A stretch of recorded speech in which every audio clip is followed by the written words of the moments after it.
धवलपुरी नामक गांव में धर्मदत्त नामक धनी जमींदार रहता था। वह बहुत आलसी था। उसके आलस्य के कारण उसे कृषि में घाटा होने लगा, उसका स्वास्थ्य भी बिगड़ने लगा।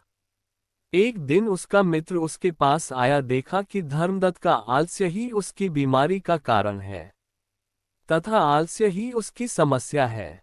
वह समस्या का समाधान निकालना चाहता था, इसलिए धर्मदत्त से कहा, एक तरीका है जिससे तुम ठीक हो सकते हो।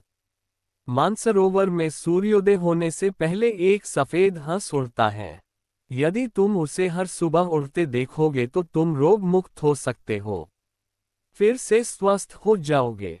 धर्मदत्त अगले दिन सुबह सुबह अपने खेतों से गुजरा तो उसने देखा उसके गायों की देखभाल करने वाले चरवाहा अपनी पत्नी को गाय का दूध एक पात्र में डालकर चोरी से दे रहा था। वह समझ गया था कि यह सब काफी समय से चल रहा है और उसने उस चरवाहे को डांटा। जैसे ही वह खेतों की ओर बढ़ा, उसने देखा कि खेतों में एक भी कर्मचारी काम पर उपस्थित नहीं है और इसकी सूचना भी किसी ने नहीं दी थी। उसने महसूस किया कि कृषि में नुकसान का कारण क्या है। फिर धर्मदत्त प्रातःकाल जल्दी उठकर समस्त कार्य स्वयं करने लगे। वे खुद हर कार्य की देखरेख करने लगे और तब से उनके स्वास्थ्य में भी सुधार हुआ।